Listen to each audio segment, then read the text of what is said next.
دې شاهدانو بدل به زه پخپله او دا پښتانه به اخلي. په کوم سوچ باندې کوم مقصد سره دې جرګه کې د شرکت کول؟ څومره ته مونږ شهیدان کوې دومره به مونږ نه بمبرې جوړېږي او مونږ به ته په غوسه کېږي. سر تاسو راته دا ووایئ د کوم ځای نه راغلي دې جرګې ته؟ د بلوچستان هغه د جنوبي پښتونخوا چې ورته وایي د پشند علاقې ضلع پشند زمونږ.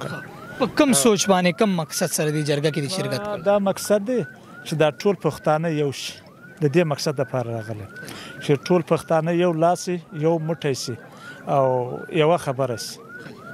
نو امید دی چې دا کوم مختلف کیمپونه لګېدلي دا خلک به سره یو شي انشاءالله.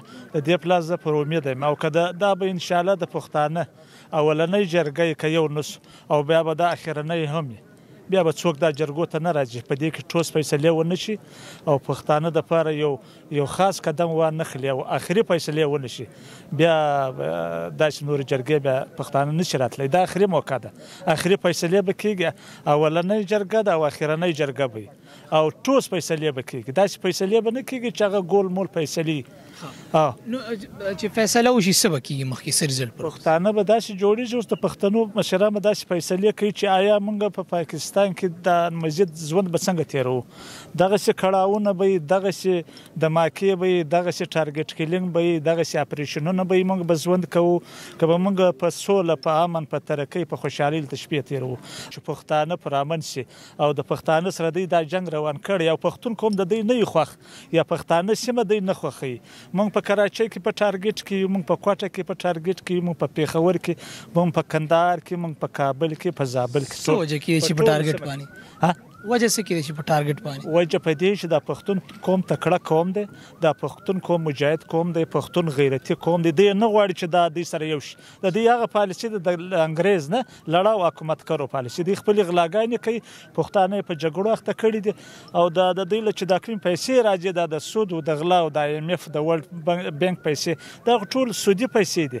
ستا د ټول ملک د سود په نظام په پیسو چلیږي او هغه پیسې راځي هغه دوی غلا کوي. تا ته څلور انې ټیکهداران د کمیشن کاران دا پیسې دلته روان. ترقیاتي کار یو هم نشته. په دا علاقه کې وګورو دا پرېږدو علاقه ده، بجلی نشته، سړک نشته، د څښلو اوبه نشته. په دا علاقه کې چې موږ ولاړ دا نن جرګه ده، موږ دلته شپې کوو.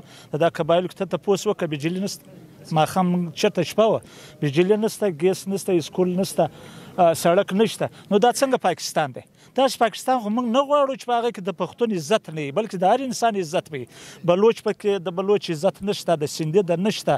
مظلومه پنجابي موږ حمایت کوو چې مظلومه پنجابي پښتانه پاکستان نه ماتوي. په 71 کې هم جرنیلانو پاکستان مات کړی دی، ټیکا خان و یا خان و بل څه نومېدی.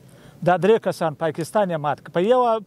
په 40 پاکستان جوړ شو، په 1 کې د جناب پاکستان دا جرنیلان مات کړی. پاکستان خو دا پښتنو جوړ کړی دی، کشمیر دا پښتنو آزاد کړی. نن پښتانه سره دوی په جنګ اخته دي. څه وجه ده؟ موږ دا تپوس د تا نه کوو. دا څه وجه؟ پښتون ولې په ټارګټ کې دی؟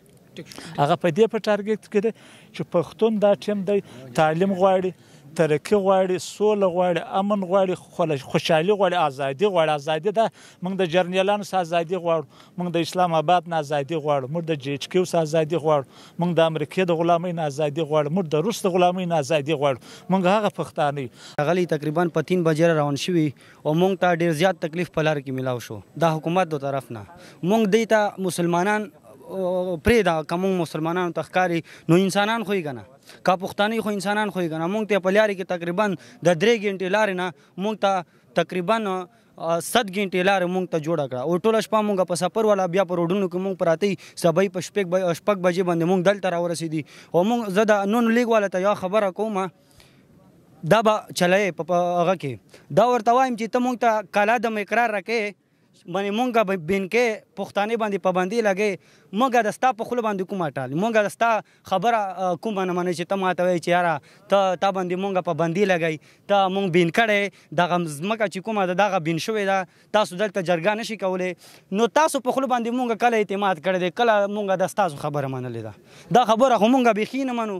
دا څو سړی په وزیر اعظم پکې موږږي خپل باندې ذاتي جاني مالی نقصان شوی د زمونږ ما دا نقصان دا زما ذاتي دی. زما 3 پښتانه وړونه دلته شهیدان شوي دي.